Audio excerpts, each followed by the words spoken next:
नमस्कार मंडळी, आज आपण पाहणार आहोत केळफुलाची भजी. हो, भजीच पाहणार आहोत.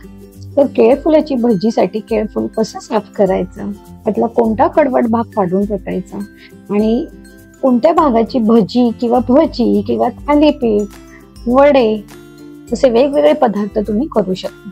तर चला तर मग केळफुल कसं साफ करायचं ते आपण आता पाहणार आहोत. तर अशा प्रकारे हे केळफुल असतं.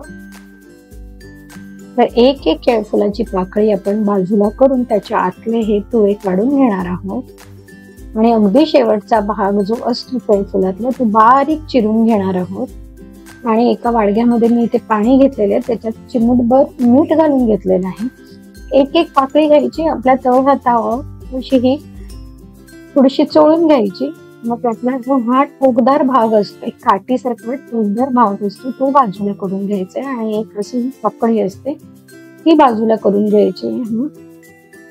अशा प्रकारे हे सर्व फळे आपण साफ करून घेणार आहोत. पुन्हा एकदा दाखवते. हे बघा, हे सोप्या पद्धतीने तळहातावर घासलं आपण आणि हा टोक काढून घेतलेला आहे. तो जर काढला नाही तर आपली भाजी कडवट होते आणि घशाला खवखवतो. त्यामुळे हे दोन भाग काढून घ्यायचे आहेत. गावाकडे ह्याला विषारी भाग सुद्धा बोलला जातो. तर ते बारीक चिरून घ्यायचं आहे. जर त्याच्यामध्ये खूप चीक असेल तर हाताला थोडस तेल लावून घ्यायचं.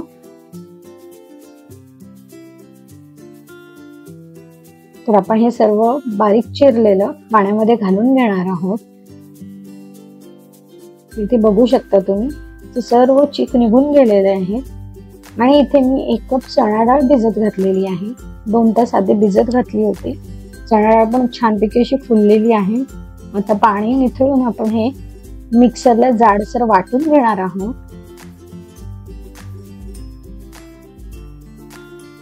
चिरून घेतलेली केळफुले ही आपण घालून घेणार आहोत. 1 कप कांदा घालून घेतलेला आहे. त्यानंतर थोडीशी कोथिंबीर, त्यानंतर बारीक चिरलेला कढीपत्ता. कढीपत्त्याने एक मस्त अशी चव येणार आहे आपल्या भजीला. अर्धा चमचा हळद,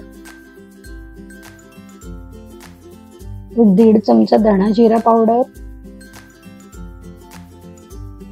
नंतर अख्खं जिरं घालून घेणार आहोत अर्धा चमचा. त्यानंतर 1.5 चमचा लाल तिखट. तिखट तुमच्या आवडीनुसार तुम्ही करू शकता. अर्धा चमचा गरम मसाला, चवीनुसार मीठ घालून घेणार आहोत आणि सर्व मिश्रण एकजीव करून घेणार आहोत. आता थोडस भजीला क्रिस्पी पण येण्यासाठी आपण इथे तांदळाचं 2 चमचे पीठ वापरणार आहोत. तुम्हाला गरज वाटली तर तुम्ही 1-2 चमचा वाढवूही शकता. छानपैकी असं एकजीव झालेलं आहे. आता तव्यावर छोटे छोटे गोळे घेऊन आपण बटाटा वड्याचा आकार देणार आहोत. हे बघा, असे थोडेसे चिकट करून आपण सोनेरी रंगावर फ्राय करून घेणार आहोत. आणि असे खरपूस तळले गेलेले आहेत. आपण आता हे काढून घेणार आहोत. मी आशा करते की केळफुलाची भजी तुम्हाला नक्की आवडली असेल. तुम्ही सुद्धा घरी ही नक्की ट्राय करा आणि भज्यांसोबत आस्वाद घ्या.